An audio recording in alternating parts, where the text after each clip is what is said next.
கயல் விழி இரண்டும் கருத்தினை மறக்க கவர்ந்தாயே இவள் நெஞ்சினை. புது புனல் நதியில் புது இன்பம் மனதில் அலையோசை நம் வார்த்தைகள் புகை போலவே என்னை தீண்டிடும் ஒரு பார்வை அது கள்ளமே. கலக்கண்டமும் மணிமார்பிலே மயில் மேலே அது கீறுதே. யாழாக வாழ் மாறுதே. அகநக அகநக முகநகையே ஓ முகநக முகநக முருநகையே முருநக முருநக தருநகையே ஓ தருநக தருநக வருநகையே. யாரது யாரது புன்னகை கோர்ப்பது. Hi friends, welcome to Reena story town. இந்த வீடியோவில் நம்ம ரொம்ப ஒரு ஸ்பெஷலான டெம்பிள் பற்றி தான் பார்க்க போகிறோம். தம்ப்நெயில் பார்த்துட்டு வீடியோக்குள்ளே வந்தவங்க எல்லாருக்குமே தெரியும் நம்ம இப்போ விசிட் பண்ண போகிற இடம் வந்து சாமுண்டீஸ்வரி டெம்பிள். இந்த சாமுண்டீஸ்வரி டெம்பிள் வந்து மைசூர்லேருந்து 13 கிலோமீட்டர்ஸ் இருக்குது. அதுவும் மலை மேலே கட்டி வச்சுருக்காங்க. இந்த கோயிலோட ஸ்பெஷாலிட்டி என்னங்கிறத தான் இந்த வீடியோ ஃபுல்லாகவே நான் ஷேர் பண்ணியிருக்கேன். இப்போ தான் வந்து நம்ம மைசூர்னு நம்ம அந்த ஊரை கூப்பிட்றோம். இந்த ஊர் வந்து இந்த ராஜா வாழ்ந்த காலத்தில் வந்து இந்த ஊரோட பேர் வந்து மஹிசூர். அதாவது மகிஷாசுரன்னு ஒரு அசுரன் இருந்திருக்காரு. அதாவது அவர் வந்து ஒரு ராஜா, அவர் வந்து பயங்கர அசுர குணம் வாய்ந்தவர். அதனால அவருக்கு பேர் வந்து மகிஷாசுரன் அப்படின்னு சொல்லுவாங்க. இவர் என்ன பண்ணியிருக்காருன்னா அங்கே இருந்த மக்களெல்லாம் வந்து சுற்றி சுற்றி பயங்கரமாக கொடுமை பண்ணியிருக்காரு. என்னென்ன கொடுமை பண்ண முடியுமோ அவ்வளோ கொடுமை பண்ணியிருக்காரு. அப்போ அந்த ஊர் மக்கள் எல்லாம் சேர்ந்து இந்த அம்மன் காலடியில் போய் விழுந்துட்டாங்களாம். சாதாரணமாகவே அம்மானா வந்து கருணையுள்ளம் கொண்டவங்க, யாருக்கும் எந்த கஷ்டமும் நடக்கக்கூடாது அப்படின்னு நினைக்கிறவங்க, ப்ரொடெக்ட் பண்ணுறவங்க, இந்த மாதிரி தான் வந்து அம்மனோட ஃபீச்சர்ஸு, ஸ்பெஷாலிட்டி எல்லாமே. அப்போது அம்மனுக்கு வந்து பல அவதாரம் இருக்குதுன்னு நம்ம வந்து புராணங்கள்லாம் வந்து படிச்சிருப்போம். 18 சக்தி பீடங்கள் இருக்குது. அதில் ஒரு சக்தி பீடம் தான் வந்து இந்த சாமுண்டீஸ்வரி டெம்பிள். இந்த மக்களோட கஷ்டத்தெல்லாம் பார்த்து நம்மகிட்ட கண்ணீர் வடிக்கிறாங்களேன்னு அந்த அம்மாவுக்கு வந்து பயங்கர கவலை. அதனால் இவங்க வந்து இந்த துர்க்கை அம்மன் வந்து அப்படியே சிவனோட ஒய்ஃப் தானே வந்து சக்தி, அவங்களோட அவதாரம் தான் வந்து துர்க்கை. ஸோ இவங்க என்ன பண்ணியிருக்காங்க, பயங்கரமாக வந்து டென்ஷன் ஆகி மகிஷாசுரனை வந்து ஒரே போலாக போட்டு தள்ளிட்டாங்க. ஸோ இந்த மாதிரி இந்த மக்களெல்லாம் காப்பாற்றினால இந்த சாமுண்டீஸ்வரி டெம்பிளில் வந்து இந்த சாமியை வந்து நாதாதேவி சாமுண்டீஸ்வரி அப்படின்னு சொல்லி எல்லாருமே வணங்குறாங்க. இந்த சாமுண்டீஸ்வரி டெம்பிள் வந்து எப்படி அமைஞ்சிருக்குன்னு பார்த்தீங்கன்னா, சீ லெவல்லேருந்து 3300 அடி வந்து ஹைட்டில் வந்து லொக்கேட் ஆகிருக்கு. இந்த சாமுண்டீஸ்வரி டெம்பிளை வந்து எப்போ வந்து கட்டினாங்கன்னா 12th செஞ்சுரியில் ஹொய்சால டைனாஸ்டி இருக்காங்கல்ல, அவங்க இருக்கும்போது தான் கட்டியிருக்காங்க. பார்த்தீங்கன்னா இந்த மகிஷாசுரர் வந்து பயங்கரமாக வந்து டெரராக இருப்பார். ஒரு கையில் அருவாளோட இன்னொரு கையில் பாம்போட. பார்க்கவே வந்து பயங்கரமாக இருந்துச்சு. வீடியோவில் கூட கொஞ்சம் குட்டியாக தெரியுது, நேரில் போய் பார்த்தா அப்படி பயங்கரமாக பயங்கரமாக இருந்துச்சு. அவர் என்னதான் கம்பீரமாக இருந்தாலும் கெட்டவர் இல்லையா, அதான் அம்மன் வந்து ஒரே போட்டு தள்ளிட்டு சூப்பராக வந்து அவங்க சமஸ்தானத்தில் உட்காந்துட்டாங்க. ஒவ்வொரு வருஷமும் ஜூன் அல்லது ஜூலையில் ஏதாவது ஒரு ஃப்ரைடேஸில் வந்து சாமுண்டி ஜெயந்தின்னு ஒரு ஃபங்க்ஷன் வருமா. அந்த ஃபெஸ்டிவலை வந்து உற்சவமூர்த்தி அப்படின்னு சொல்லுவாங்க. மைசூர்லேயே வந்து பயங்கரமாக ஃபேமஸாக உள்ளது அதுதான். அப்போது வந்து அந்த காடஸ் ஐடாலை வந்து தூக்கிட்டு சாமுண்டீஸ்வரி அம்மனோட அந்த சிலையை வந்து தூக்கிட்டு ஃபுல்லாக எவ்வளோ ஜுவல்லரிஸ் போட முடியுமோ அவ்வளோ ஜுவல்ஸ் போட்டு அலங்கரித்து மாலையெல்லாம் போட்டு, நம்ம மைசூர் பேலஸ் அந்த வீடியோவில் பார்த்தீங்கன்னா தெரியும், அந்த கோல்டன் பல்லக்கு காமிச்சிருப்பேன்ல, அந்த பல்லக்கில் வச்சு சூப்பராக வந்து ஊர்வலமாக அந்த ஊரையே வந்து சுற்றி வருவாங்களாம். அவ்வளோ கிராண்டாக இருக்குமா. நவராத்திரி, மைசூர் தசரா இதெல்லாமே வந்து கர்நாடகாவில் ஃபேமஸான ஒரு ஃபெஸ்டிவல். இந்த ஐடாலை வச்சு தான் வந்து ரொம்ப ஆஸ்பீஷியஸாக வந்து இந்த ஃபெஸ்டிவலை வந்து கொண்டாடுவாங்களாம். நவராத்திரி அப்போ பார்த்தீங்கன்னா அந்த 9 நாளும் ஒரு நாளும் டிஃப்ரெண்ட்டான கலர்ஸில் வந்து சாரீ கட்டி பூஜை பண்ணுவாங்க பார்த்தீங்களா. ஹிந்துஸ்க்கு நிறையா பேருக்கு தெரியும் எந்தெந்த டேஸில் எந்தெந்த சாரீ கட்டணும் அப்படின்ட்டு. ஆனால் நான் பார்த்துருக்கேன், நிறையா வீடியோஸ் பார்த்துருக்கேன், ஆனால் எனக்கு அவ்வளோவா ஞாபகம் இல்லை. ஸோ பார்த்துட்ருக்க உங்களுக்கு வந்து எந்தெந்த டேஸில் எந்தெந்த கலர் சாரீ கட்டணும் அப்படின்னு தெரிஞ்சிருந்துச்சுன்னா கமெண்ட்டில் போடுங்க. அந்த ஃபெஸ்டிவலை வந்து செலிப்ரேட் பண்ணுறவங்களுக்கு ரொம்ப யூஸ்ஃபுல்லாக இருக்கும். எங்களுக்கு வந்து ரொம்ப நாள் ஆசை சாமுண்டீஸ்வரி டெம்பிள் போகணும். அந்த ஒரு மாதிரி கோல்டன் கலரில் தெரியுமா, அதனால் அந்த டவரை பார்க்கணும் அப்படின்ட்டு ரொம்ப வந்து ஆசை. அந்த டவரோட கன்ஸ்ட்ரக்ஷன்லாம் பார்த்தீங்கன்னா விஜயநகர பேரரசு இருக்காங்கள்ல அவங்க காலத்தில் வந்து கட்டப்பட்டது. அதே மாதிரி அங்கே வந்து ஒரு பெரிய நந்தி சிலை கூட இருக்கும். அந்த சைடு வந்து நாங்கள் போகல. ஆனால் அந்த நந்தி சிலை வந்து சிவன் டெம்பிள் இருக்குல்ல அங்கேருந்து வந்து கொஞ்சம் தள்ளி தான் இருக்கும். ஏன்னா சிவன் டெம்பிளுக்கு முன்னாடி தான் வந்து நந்தியெல்லாம் வைப்பாங்க அப்படின்னு சொன்னாங்க.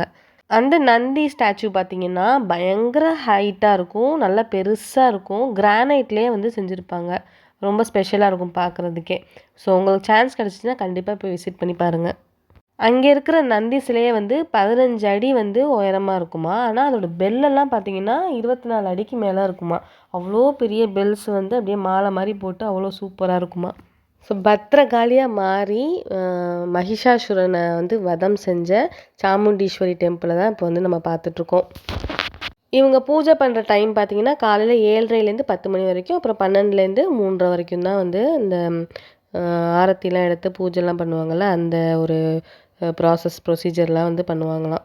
நாங்கள் வந்து டேரெக்டாக இந்த டெம்பிளுக்குள்ளேயே போயிட்டோம். ஸ்டெப்ஸ் வழியாக ஏறி ஒரு டெம்பிளுக்குள்ளே போவாங்களாம். அங்கே பார்த்தீங்கன்னா வந்து ஃபஸ்ட்டு பிள்ளையார் சிலை வச்சு அங்கே கும்பிடுவாங்களாம். அங்கேயே வந்து அந்த அம்மனோட பாதம் இருக்குமா, அதை தொட்டு வணங்கிட்டு தான் நெக்ஸ்ட் இப்படியே மேலே போவாங்களாம். அங்கே பார்த்தீங்கன்னா 1000 படிக்கட்டு தாண்டி நம்ம வந்து மலை மேலே ஏறி போய் கும்பிட்ற மாதிரி இருக்கும் போல். அங்கே வந்து பைரவரோட ஒரு சாமி சிலையும் வச்சுருப்பாங்களாம். பைரவர் யாருன்னா வந்து சிவபெருமானோட இன்னொரு அவதாரம். இந்த சாமுண்டீஸ்வரி அம்மனோட டிவோட்டீஸ்லாம் எப்படிலாம் ப்ரேயர் பண்ணிக்குவாங்கன்னா, அந்த 1000 படிக்கட்டில் வந்து மஞ்சள் குங்குமம் இதெல்லாம் வந்து ஒரு படியிலையும் வந்து வச்சுட்டு வருவாங்களாம். இதை மாதிரி ஏதாவது நாங்கள் வேண்டினது நடந்துருச்சு அப்படின்னா அதுக்கு வந்து நான் இந்த மாதிரி பண்ணுறேன் அப்படின்னு சொல்லிட்டு வேண்டிட்டு 1000 படிக்கட்டு இருக்குல்ல அதில் வந்து மஞ்சள் குங்குமம் இதெல்லாம் வச்சு வச்சு நன்றி சொல்லிட்டு வருவாங்களாம். இன்னும் சில பேர் வந்து என்ன வேண்டுவாங்கன்னா 7 வெள்ளிக்கிழமை வந்து நான் அந்த 1000 படிக்கட்டில் ஒரு படிக்கட்டுலையும் நான் வந்து கற்பூரம் ஏற்றுறேன் அப்படின்னு சொல்லிட்டு ஏற்றிட்டு வருவாங்களாம். நிறையா பேர் வந்து கேண்டில்ஸ் கூட வந்து கீழேருந்து மேலே வரைக்கும் ஏற்றிட்டு வரதா சொன்னாங்க. ஸோ ஒருத்தரும் ஒரு மாதிரி அவங்களோட வேண்டுதல் அவங்களோட நம்பிக்கையை வந்து பின்பற்றுவாங்க. புராண கதைகள்லாம் வந்து சின்ன வயசுலேருந்தே நான் நிறையா விஷயம் கேட்டிருக்கேன். எனக்கு வந்து அதில் ஒரு முக்கியமான விஷயம் வந்து சிவபெருமானோட ஃபர்ஸ்ட் ஒய்ஃப் பேர் வந்து சதி. அவங்க என்ன பண்ணுவாங்கன்னா யாகத்தில் வந்து நெருப்பில் வந்து குதித்து இறந்து போயிடுவாங்களாம். அப்போது சிவபெருமான் வந்து கோவம் அடைஞ்சு அந்த சதிதேவியை வந்து அவங்களோட தோளில் போட்டுட்டு அப்படி ஆடுவாராம் கோவத்தில். அவரோட கோவம் வந்து தணியவே இல்லையாம். அப்போ என்ன பண்ணுவாங்களாம், விஷ்ணு இருக்கார்ல அவர் வந்து அந்த சதியோட ஒரு பாகத்தையும், அந்த சதின்னா அந்த சிவனோட ஒய்ஃபு, அவங்களோட உடம்பு ஃபுல்லாக ஒரு பாகமாக வெட்டி ஒரு பக்கமாக வீசிடுவாராம். அதுக்கப்புறமா தான் வந்து இந்த சிவனோட கோவமே வந்து தணிஞ்சதாக சொல்கிறாங்க. அது வந்து எனக்கு புரியவே இல்லை, இப்போ வரைக்குமே எனக்கு புரியலை. அது எப்படி இந்த பாகத்தில் வெட்டி போட்டதுனால இவருக்கு வந்து கோவம் தணிஞ்சுன்னு. ஸோ உங்களுக்கு இன்னும் எதாவது டீட்டெயில்டாக இதை பற்றி இன்ஃபர்மேஷன் தெரிஞ்சுன்னா கண்டிப்பாக எனக்கு கமெண்ட் பண்ணுங்கள். அந்த விஷ்ணு வந்து அவர் கையில் உள்ள சக்கரத்தினால தான் அந்த சதியோட உடம்பை வந்து பாகமாக வெட்டி 51 பிளேசஸில் போய் வந்து விழுந்துச்சு அப்படின்னு படிச்சிருக்கோம். அதாவது அணிகலன்கள்லாம் ஜுவல்லரிஸ்லாம் ஒரு பக்கம் போய் விழுந்திருக்கும், கை கால் இந்த மாதிரிலாம் ஒரு பார்ட்ஸும் வந்து 51 பக்கமாக போய் விழுந்துச்சான். இந்த ஒரு இடத்தையும் வந்து இதுதான் சக்தி பீடம் அப்படின்ட்டு புகழ்ந்து போற்றி ஒரு இடத்தையும் வந்து கும்பிட்டு வழிபடுறாங்களாம். இந்த சக்தி இருக்காங்கல்ல சிவபெருமானோட ஃபர்ஸ்ட் ஒய்ஃப், இவங்களுக்கு வந்து பாதுகாப்பாக நான் இருப்பேன், 51 இடத்துலையும் வந்து நானே பாதுகாப்பாக இருப்பேன் அப்படின்ட்டு அவதாரம் எடுத்த இதுதான் வந்து பைரவராம். அப்போது சிவபெருமானோட அவதாரம் வந்து பைரவர். இதுக்கு வந்து நான் காவலாக இருப்பேன், 51 இடத்துக்கும் சக்தி பீடத்துக்கும் நான் வந்து காவலாக இருப்பேன் அப்படின்னு சொல்லி தான் வந்து ஒரு பீடத்துலையும் ஒரு பைரவர் கோயில் இருக்கும் அப்படின்றது மாதிரி சொன்னாங்க. இப்போ நம்ம பார்த்துட்ருக்க இடம் எதுன்னா அந்த சதியோட ஒரு பார்ட்டும் ஒரு இடத்துல விழுந்துச்சுன்னு சொன்னோம் பார்த்தீங்களா, இந்த கோயில் தான் வந்து அவங்களோட முடி விழுந்த இடமா. அதை தான் வந்து ஒரு பெரிய கோயிலாக கட்டி இது வந்து 51 சக்தி பீடம் சொல்கிறாங்களா அதில் ஒரு பீடம் வந்து இந்த கோயில். ஸோ இது வந்து பயங்கர ஸ்பெஷலாக. இந்த வீடியோ ஆரம்பிக்கும்போது நான் சொல்லியிருப்பேன் மொத்தம் 18 சக்தி பீடங்கள் இருக்குது அப்படின்ட்டு. இப்போ வந்து 51 பீடங்கள் இருக்குன்னு சொல்கிறேன் பார்த்தீங்களா? டிஃப்ரென்ஸ் என்னென்னா 18 சக்தி பீடங்கள் தான் இருக்குது அப்படின்ட்டு ஆதிசங்கரர் சொல்லியிருப்பாரு. ஸோ இதெல்லாம் நீங்கள் புராணங்கள் படிச்சிங்கன்னா உங்களுக்கு வந்து தெரியும். நான் மேம்போக்காக சொன்னேன்னா உங்களுக்கு வந்து புரியாது. உங்களுக்கு வந்து புராண கதைகள்லாம் இன்ட்ரெஸ்ட் இருந்துச்சுன்னா கண்டிப்பாக அந்த புக்ஸ்லாம் வாங்கி படித்து பாருங்கள், சூப்பராக இருக்கும். ஸோ நாங்கள் வந்து ஃபாஸ்ட்டாக போகிற மாதிரி ஒரு வழி இருக்குல்ல, அதில் வந்து டிக்கெட் வாங்கிட்டு போனோம். ஸோ சீக்கிரமாகவே நாங்கள் போயிட்டோம். நாங்கள் போன அன்றைக்கி பார்த்தீங்கன்னா கரெக்டாக வெள்ளிக்கிழமை, ரொம்ப விசேஷமான நாள் போல் பயங்கர கூட்டமாக இருந்துச்சு. ஸோ நாங்களும் அப்படியே ரவுண்ட் அடிச்சுட்டு ப்ரேயர் பண்ணிவிட்டு அப்படியே வந்து வெளியில் வந்துட்டோம். சித்திரம் பேசுதடி உன் சித்திரம் பேசுதடி எந்தன் சிந்தை மயங்குதடி சித்திரம் பேசுதடி எந்தன் சிந்தை மயங்குதடி சித்திரம் பேசுதடி.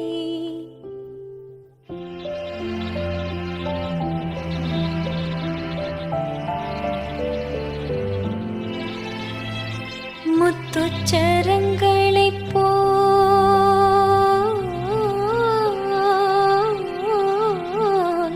முத்துச்சரங்களைப் போல் மோகன புன்னகை மின்னுதடி முத்துச்சரங்களைப் போல் மோகன புன்னகை மின்னுதடி சித்திரம் பேசுதடி என் சிந்தை மயங்குதடி சித்திரம் பேசுதடி.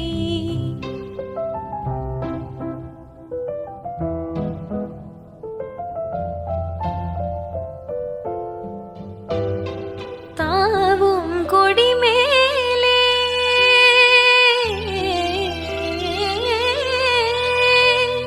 தாவும் கொடி மேலே ஒளிர் தங்க கூடம் போலே தாவும் கொடி மேலே ஒளிர் தங்க கூடம் போலே பாவை உன் பேரிழிலே எந்தன் ஆவலை தோண்டுதடி பாவை உன் பேரிழிலே எந்தன் ஆவலை தோண்டுதடி சித்திரம் பேசுதடி எந்தன் சிந்தை மயங்குதடி சித்திரம் பேசுதடி.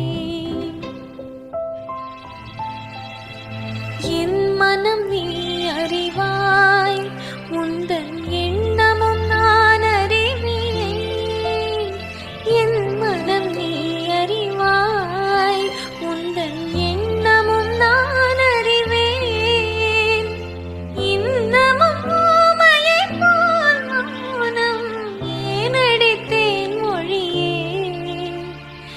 இன்னமும் ஊமையைப் போல் மௌனம் ஏன் அடித்தேன் மொழியே சித்திரம் பேசுதடி எந்தன் சிந்தை மயங்குதடி சித்திரம் பேசுதடி. மகிஷாசுரனை பற்றி வந்து கொஞ்சம் கதையெல்லாம் வந்து நம்ம சின்ன பிள்ளையில நிறைய படம் பார்த்துருப்போம்ல, அதை தான் வந்து இப்போ லாஸ்ட்டாக உங்களுக்கு சொல்ல போகிறேன். இந்த மகிஷாசுரன் என்ன பண்ணியிருக்காரு, சிவபெருமான்கிட்ட வந்து வரம் கேட்பாரு. எனக்கு வந்து சாகா வரம் கொடுங்க அப்படின்ட்டு வரம் கேட்பாரு. அப்போ வந்து சிவபெருமான் என்ன பண்ணுவார்னா 3 வரம் கொடுப்பாரு. ஆம்பளைங்களால் நீ வந்து சாக மாட்ட, அனிமல்ஸால் சாக மாட்ட, இன்னொன்று வந்து வாட்டரால் சாக மாட்ட. ஸோ வந்து ஆணாலையும் மிருகங்களாலையும் நீராலையும் நீ வந்து சாக மாட்ட அப்படின்னு சொல்லி வரம் கொடுத்துருவாரு. அதுக்கப்புறம் தான் வந்து இந்த மகிஷாசுரனோட அட்டுழியை வந்து தாங்க முடியாது. மக்கள் அதெல்லாம் போட்டு எவ்வளோ கொடூரமாக என்னென்ன பண்ண முடியுமோ அந்த மாதிரி வந்து ட்ரீட் பண்ணிகிட்டு இருப்பாப்புல. அப்போ தான் வந்து எல்லா தேவர்கள் எல்லாருமே வந்து சிவபெருமான்கிட்ட போய் கேட்பாங்களாம், ஏன் சாமி இப்படி பண்ணுறீங்க, இவனோட அட்டுழியை வந்து தாங்க முடியல, இவனை ஃபஸ்ட்டு போட்டு தள்ளுங்க அப்படின்னு சொல்லுவாங்களாம். அப்போ வந்து சிவபெருமான் சொல்லுவாராம், இந்த மாதிரி வந்து இவனுக்கு நான் வந்து வரம் கொடுத்துருக்கேன், என்னால் வந்து இவரை வந்து அழிக்கவே முடியாது, அது ஆணால் மிருகத்தால் நீரால் என்னால் அவனை அழிக்கவே முடியாது அப்படின்னு சொன்னோன்னா தேவர்கள்லாம் யோசித்து டிஸ்கஷனில் இருந்திருப்பாங்கள்ல. அப்போ வந்து இது 3ஆல் தானே அழிக்க முடியாது, ஒரு பெண்ணால் அழிக்கலாம்ல, நீங்கள் வந்து பார்வதி தேவிட்ட சொல்லுங்கள், பார்வதி தேவிட்ட சொல்லி எப்படியாவது அவனை வந்து ஒழிச்சு கட்டுங்க அப்படின்னு சொன்னதுக்கப்புறம் தான் ஆகஸ்ட் 3ஆம் தேதி வந்து வெள்ளிக்கிழமை இந்த சாமுண்டீஸ்வரி டெம்பிள் இருக்குது பார்த்தீங்களா, அந்த இடத்துல வந்து அந்த பார்வதி அம்மன் வந்து அவதாரம் எடுத்து பத்ரகாளி ஆட்டம் ஆடி அந்த மகிஷாசுரனை வந்து போட்டு தள்ளுவாங்களாம். ஸோ அந்த ஒரு காட்சியை தான் வந்து நிறையா ட்ராமாஸில் வந்து மைசூரில் வந்து போட்டு காமிப்பாங்களாம். ஸோ இவ்வளோ இன்ட்ரெஸ்டிங்கான ஃபேக்டர்ஸோட இந்த சாமுண்டீஸ்வரி டெம்பிள்லேருந்து நாங்கள் வந்து லஞ்சுக்கு வந்து நாங்கள் ஸ்டே பண்ணியிருந்த இடத்துக்கு பக்கத்துலேயே வந்து ஒரு சூப்பரான ஹோட்டல் இருக்குது, அங்கே போய் சாப்பிட்டுட்டு அதுக்கப்புறமா வந்து மைசூரில் ஜூ இருக்குல்ல, அங்கே போயிட்டோம். ஸோ அதோட விலாக் வந்து நெக்ஸ்ட் வீடியோவில் வந்து கண்டிப்பாக ஷேர் பண்ணுறேன். இவ்வளோ நேரம் வந்து நீங்கள் என்னோடய வீடியோ பார்த்ததுக்காக ரொம்ப நன்றி. உங்களுக்கு என்னோடய வீடியோ பிடிச்சிருந்தா லைக் பண்ணுங்கள், ஷேர் பண்ணுங்கள், கமெண்ட் பண்ணுங்கள், மறக்காமல் சப்ஸ்கிரைப் பண்ணிடுங்க. அப்புறம் உங்களோட சப்போர்ட் எனக்கு எப்போதுமே உண்டுன்னா எனக்கு வந்து ஒரு ரெட் ஹார்ட் கொடுத்துருங்க.